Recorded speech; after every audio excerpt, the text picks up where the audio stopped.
Hello student, मैं आपका शिक्षक मित्र आपका आपके यूट्यूब चैनल जिसका नाम वैल्यू एजुकेशन 247 है, मैं आपका हार्दिक स्वागत करता हूं। आज का वीडियो कक्षा 8 के विद्यार्थियों के लिए है। आज हम कक्षा 8 के गणित विषय के प्रश्नावली 1 के कुछ इम्पोर्टेंट क्वेश्चंस पर चर्चा करेंगे। ये सभी प्रश्न जो हैं आपके लिए जो है आपकी गणित की जो बोर्ड परीक्षा होने वाली है उसके लिए बहुत ही महत्वपूर्ण है।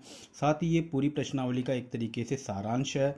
आप इन क्वेश्चनों को अगर करेंगे तो आपको पूरी प्रश्नावली जो है वो आसानी से समझ में आ जाएगी और बहुत ही आसान तरीके से आपको समझ में आएगा। आप खुद फील कर लेंगे कि आपको जो है मेरे द्वारा समझाया गया तरीका बहुत ही अच्छा लगेगा।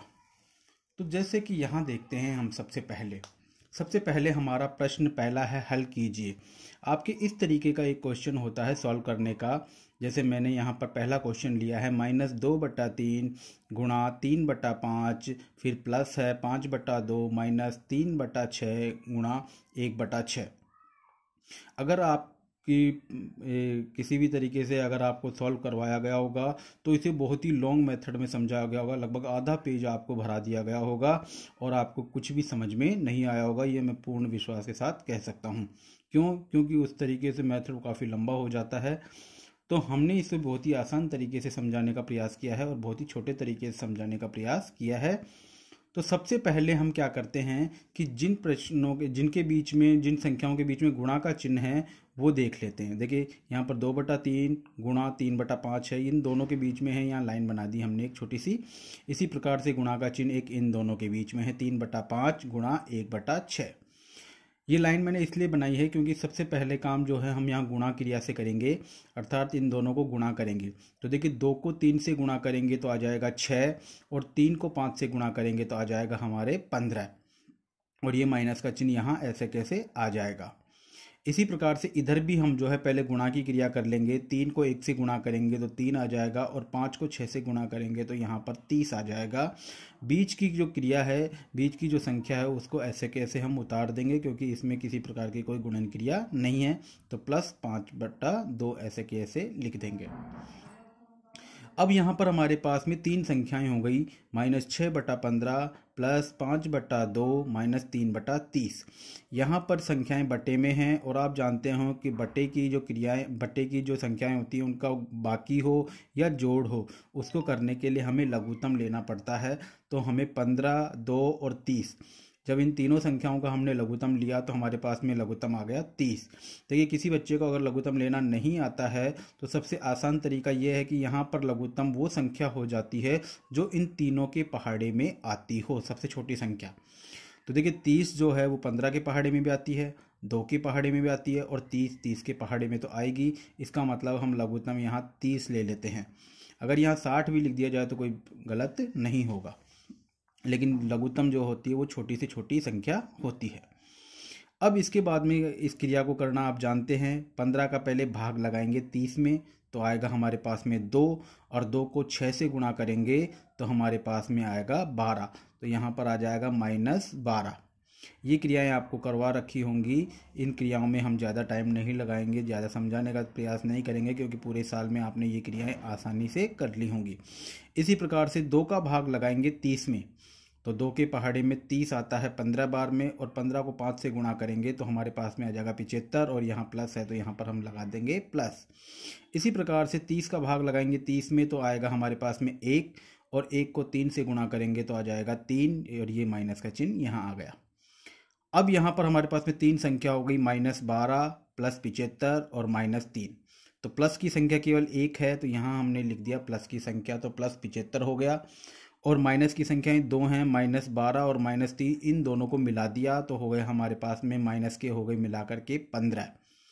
अब एक संख्या प्लस की है, एक संख्या माइनस की है, इनमें से घटा देंगे हम तो 75 में से 15 गया तो हमारे पास में 60 आ गया और ये 30 ऐसे कैसे आ गया। अब जब 60 में 30 का भाग लगाएंगे तो हमारे पास में 2 उत्तर इसका आ जाएगा, अर्थात जब इसको हम हल करेंगे तो हमारे पास में 2 उत्तर आ जाएगा।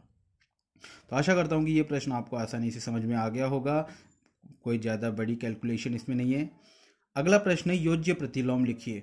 देखिए योज्य प्रतिलोम जो होता है वो योज्य प्रतिलोम में हम केवल चिन्ह पलट देते हैं। जैसे 2/8 है हमारे पास में। अब 2/8 ये दोनों संख्याएं प्लस की हैं, ये भी प्लस की है और ये भी प्लस की है। तो यहाँ पर दोनों संख्याएं तो हमें जो है केवल इसका चिन्ह पलटना है। तो यहाँ पर बीच में अगर चिन्ह लगा देंगे तो ये दोनों पे लागू हो जाएगा, यानी हमारा उत्तर -2/8 हो जाएगा। यहाँ पर 2 भी माइनस का हो गया और 8 भी माइनस का हो गया। इसी प्रकार से ये संख्या है, यहाँ पर माइनस, देखिए -2/8। तो यहाँ पर मैंने कहा योज्य प्रतिलोम में केवल चिन्ह पलटते हैं, यानी 2 का जो माइनस का चिन्ह है वो तो प्लस में बदल जाएगा, और 8 पर जो कोई चिन्ह नहीं है तो यहाँ पर जो है, यहाँ पर कोई चिन्ह नहीं है तो ये प्लस का माना जाएगा, तो ये हो जाएगा माइनस का। तो हमारा उत्तर आ जाएगा 2/-8। इस तरीके से हम योज्य प्रतिलोम वाले सवाल कर लेंगे। अब बात कर रहे हैं हम गुणात्मक प्रतिलोम की। देखिए गुणात्मक जो प्रतिलोम होता है, इसमें जैसे योज्य प्रतिलोम अभी समझाता है कि उसमें चिन्ह पलटता है, बदलता है। गुणात्मक प्रतिलोम में केवल संख्या बदलती है, चिन्ह वहीं का वहीं रहता है। जैसे यहाँ पर प्रश्न में हमें दे रखा है 3/-9। जब इसका हम गुणात्मक प्रतिलोम करेंगे तो 9 ऊपर चला जाएगा और 3 नीचे आ जाएगा, लेकिन चिन्ह वहीं का वहीं रहेगा। अर्थात 9 पर है तो ये चिन्ह 9 पर ही रहेगा। अर्थात योज्य प्रतिलोम में चिन्ह बदलता है और गुणात्मक प्रतिलोम में संख्या बदलती है। आगे प्रश्न है गुणधर्म का नाम लिखिए। देखिए यहाँ पर इसमें प्रॉपर्टी अर्थात गुणधर्म का नाम लिखना है। हमारे पास में पूरा सवाल है -4/5 गुणा 1/2 बराबर 1/2 बराबर इंटू -4/5। देखिए यहाँ की जो इधर वाली जो संख्याएं हैं, इसमें 4/5 पहले है और इधर की संख्या में 1/2 पहले। संख्याएं दोनों में बराबर है, तो संख्याएं तो बराबर है, 4/5 4/5, 1/2 1/2, केवल चेंज हो गया उनका क्रम, और बीच में गुणा का चिन्ह है, इसलिए इस प्रॉपर्टी का नाम होगा या इस गुणधर्म का नाम होगा गुणन में क्रम विनिमय गुणधर्म। गुणन में क्रम विनिमय गुणधर्म, ठीक है। अगर यहाँ पर प्लस का चिन्ह होता तो उसको हम बोलते जोड़ में या जोड़ में क्रम विनिमय गुणधर्म। नेक्स्ट आ रहा है हमारे पास में, यहाँ देखेंगे 4/5 गुणा 2/3 गुणा 1/4। इधर 3 संख्याएं हैं, 4/5 2/3 1/4, इधर भी 3 संख्या हैं। इधर 4/5 पहले 4/5 पहले, 2/3 बीच में 2/3 बीच में, 1/4 बाद में 1/4 बाद में। केवल यहाँ पर संख्याओं का जो है क्रम तो नहीं बदला, केवल क्या बदला, ब्रैकेट की स्थिति बदल गई। ब्रैकेट की स्थिति पहले इन दोनों पर है, इधर इधर इन दोनों पर है। तो ब्रैकेट की स्थिति जब बदलती है तो उस गुणधर्म का नाम होता है सहचार्य गुणधर्म। तो इस तरीके से यहाँ पर हम जो है 2 गुणधर्म होते हैं, क्रम विनिमय गुणधर्म और सहचार्य गुणधर्म। तो ये आसानी से आपको समझ में आ गया होगा। नेक्स्ट है संख्या रेखा पर निरूपित कीजिए। देखिए संख्या रेखा पर निरूपित करना होता है, हमारे पास में प्रश्न है 7/4। अगर ऊपर संख्या बड़ी है नीचे छोटी है तो पहले इसे मिक्स्ड फ्रैक्शन में यानी मिश्रित भिन्न में बदल देंगे। अब मिश्रित भिन्न में कैसे बदलते हैं, नीचे की जो संख्या है 4 का भाग लगाएंगे ऊपर वाली संख्या 7 में, तो 4 एक कम 4, यहाँ 4 आ गया, 4 में से 7 में से 4 गया तो 3 शेषफल बच गया, आगे कोई संख्या नहीं है, तो यहाँ पर ये शेषफल को हम यहाँ ऊपर लिख देंगे। तो हमारी इसकी जो मिक्स्ड फ्रैक्शन, ये सिंपल फ्रैक्शन है यानी सरल भिन्न है, इसको जब मिश्रित भिन्न में बदलेंगे तो हमारा उत्तर आएगा 1 सही 3/4। तो अब इसको अगर हमें संख्या रेखा पर लिखना है तो सबसे पहले हमें देखिए कोई भी एक लाइन बना लीजिए। कहाँ तक लाइन बनानी है, पहले 0 लिखेंगे, 1 लिखेंगे, 2, वैसे 2 तक काम चल जाएगा क्योंकि यहाँ पर संख्या जो है वो 1 ही है। अगर यहाँ 2 होता तो संख्या यहाँ 3 तक लिख लेते, 3 होता तो संख्या, अगर यहाँ 3 होता तो संख्या 4 तक लिख लेते, ठीक है। एक मिनट में वापस से आपको इसको सॉल्व करके दिखा देता हूँ।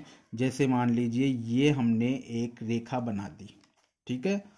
अब यहाँ पर 1 है तो यहाँ पर हम 0 से शुरू करेंगे, 0 1 और 2, बस इस तक काम चल जाएगा।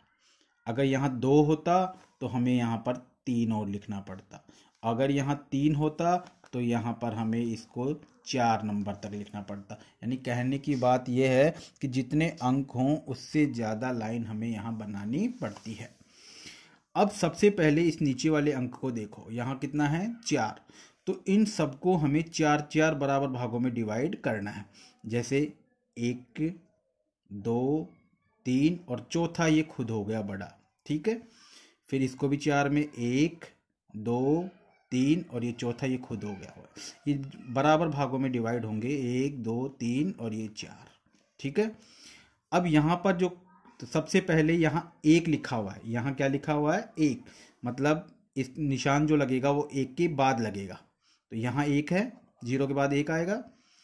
तो यहाँ पर 3 है ना, तो 1, 2, 3 ये तीसरे नंबर का पॉइंट है। यहाँ लिख देंगे हम 1 सही 3/4, यानी ये यहाँ पर निरूपित होगा। आशा करता हूँ कि ये समझ में आ गया होगा। अब इसी प्रकार से -5/6 लिखना है। ये संख्या माइनस की है। देखिए माइनस की संख्या को इधर से शुरू करते हैं। तो देखिए सबसे पहले ये लाइन बना दी मैंने, वापस से समझा देता हूँ। ये माइनस की संख्या इधर चलेगी। सबसे पहले 0, देखिए 0 यहाँ लिखा था, ये प्लस की संख्या थी इसलिए इधर चला। माइनस की संख्या में इधर चलेगा 1, 2 और ये आगे अगर लेना चाहें तो 3। 5/6 है, इसका मतलब ये 6 अंक है ना नीचे, इसको 6 बराबर भागों में डिवाइड कर लो। ये 1 पहला, ये 2, 3, ये पहला इसको मानते हैं। 1, 2, 3, 4, 5 और ये छठा पॉइंट। पहला ये होता है, ये नहीं होता, ये होता है। तो पहले अंक में लिखेंगे -1/6, दूसरे में लिखेंगे -2/6, -3/6, -4/6, -5/6, ठीक है। तो यहाँ पर 5/6 आपका आ गया। तो अपने को यहाँ शो क्या करना था 5/6, तो 5/6 शो होगा यहाँ पर। तो इस तरीके से हम इसे कर देंगे। तो इस तरीके से हमने जो है आज 6 प्रश्नों के सवाल किए हैं, 6 प्रश्न हल किए हैं। आशा करता हूं कि ये 6 प्रश्न आपको अच्छे से समझ में आ गए होंगे। इसी तरीके से प्रश्नावली 2, 3, 4 आगे के भी जो अगर प्रश्न आपको आसानी से समझने हैं तो जो है आप इसी तरीके से मेरे इस चैनल को लाइक और सब्सक्राइब कर लीजिए और आगे के वीडियो भी आप देख लीजिए। कल हम चर्चा करेंगे दूसरी प्रश्नावली पर, उसको जो है उसके सारांश को समझेंगे, क्योंकि आपकी परीक्षा में अब कुछ ही समय बचा है तो आपको जो है सारांश करना बहुत ही ज़रूरी है। इसमें आपको ये पूरी प्रश्नावली कवर हो गई है। इसी तरीके के आपका प्रश्न आएगा, या तो आपके प्रश्न आएगा कौन सा, या तो प्रश्न आएगा इस प्रश्न में इस तरीके से कोई प्रश्न आएगा, या फिर योज्य प्रतिलोम गुणात्मक प्रतिलोम का आएगा, या गुणधर्म का आएगा, और या फिर आपके ये संख्या रेखा पर निरूपित करने वाला प्रश्न आएंगे। तो इस तरीके से अधिकतम मैंने जो है 70-80% आपकी पहली प्रश्नावली को कवर करा दिया है। धन्यवाद।